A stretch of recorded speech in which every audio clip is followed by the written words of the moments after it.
இன்னைக்கு பாத்தீங்கன்னா வெயில் காலம், வெயில் கொளுத்துன்னு கொளுத்துது. நம்ம தர்பூசணி கடையில் போய் வரிசையா நிக்கிறோம், தர்பூசணியா வித்துக்கிட்டு இருக்குது. அங்க கூல்ட்ரிங்க்ஸ் பாட்டில வைக்க மாட்டேங்க. வச்சா பாத்தீங்களா ஒரே ஒரு விளம்பரம், தர்பூசணியில ஊசி போடுறாங்க, சிவப்பு கலர் ஆயிருது, ஐயோ அது விஷம், சாப்பிட்றாதீங்க, நோய் வந்துருங்கன்னு சொன்னது யாரு? தமிழ்நாட்டில் இருக்கக்கூடிய ஒரு அரசு ஊழியர் சொன்னான். வீடியோவெல்லாம் எடுத்து போட்டாங்க, மீடியாவெல்லாம் போட்டாங்க, எல்லா பேப்பர்லயும் வந்துச்சு. போச்சா 5 ரூபாய்க்கு வித்துட்டு இருந்த தர்பூசணி 3 ரூபாய்க்கு வந்துருச்சு. வாங்கறதுக்கே ஆள் இல்லை. இது எவ்வளவு பெரிய பொய். இதை பத்தி யாராச்சும் ஒரு நடிகர் பேசியிருக்காங்களா? அமைச்சர்கள் பேசியிருக்காங்களா? ஒருத்தருமே பேசல. ஏன் பேச மாட்டேங்கிறான்? ஏற்கனவே நம்ம நாட்டுல என்ன நடந்துட்டு இருக்குன்னா, சத்தான தண்ணியை குடிச்சிட்டு இருந்த நம்மள பாட்டல் தண்ணி தான் பாதுகாப்பானதுன்னு சொல்லி குடிக்க வச்சு நம்மள பூரா இன்னைக்கு எலும்பு சிதைவு நோய்க்கு ஆளாக்கிட்டானு. 2வது சத்தான நிலக்கடலை, அதாங்க நம்ம மல்லாட்டை, இதை சாப்பிட்டு இருந்த நம்மள ஐயோ அதை சாப்பிட்டு ஹார்ட் அட்டாக் வந்து டாக்டர் வரேன்னு சொன்னான். உடனே நம்ம வெளிநாட்டு பாமாயிலுக்கு வந்துட்டு இப்ப பாமாயிலுக்கு எதிராக நம்ம வாழ்க்கையில பாடிட்டு இருக்கிறோம். ஹார்ட் அட்டாக் வந்து செத்துட்டு இருக்கிறோம். அடுத்தது பாத்தீங்கன்னா தரமான உணவு, நம்ம மரபு உணவு, கல்லை குடிச்சிட்டு இருந்தோம். உலகத்துல எந்த நாட்டிலயுமே கல்லுக்கு தடை இல்லைங்க, நம்ம தமிழ்நாட்டுல தான் இருக்குது. அந்த கல்லை தடை பண்ணிட்டு என்ன பண்ணானுங்க?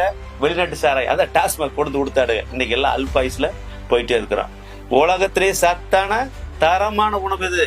தாய்ப்பாலுக்கு அப்புறம் மாட்டுப்பால்னு சொல்றோம். அந்த மாட்டுப்பால், நாட்டு மாட்டுப்பாலை குடிச்சு நல்லா இருந்தோம். இன்னைக்கு என்னாச்சு? ஜெர்சி மாட்டுப்பாலை கொண்டு வந்து எல்லாம் சக்கரை நோயாளி ஆகிட்டோம். இந்த மாதிரி தாங்க இந்த வெயிலுக்கு தரமான உணவு எதுன்னு கேட்டா நம்மளை காப்பாத்துறது, இந்த வெயில இருந்து காப்பாத்துறது தர்பூசணி தான். இந்த தர்பூசணி ஒழிக்கணும், விவசாயிகள் ஒழிக்கணுங்கிறதுக்காகத்தான் இந்த நாடகத்தை நடத்திட்டு இருக்கானுங்க. அப்ப தர்பூசணி தரமானது, தர்பூசணி சத்தானது அப்படின்னு யாரும் பேச மாட்டான். எந்த நடிகரும் வந்து பேச மாட்டான், எந்த அரசியலும் பேச மாட்டான். நமக்கான அரசியலை நம்ம தான் பேசணும். உலகத்திலே மிகப்பெரிய அரசியல் பாத்தீங்கன்னா உணவு அரசியல் தான்.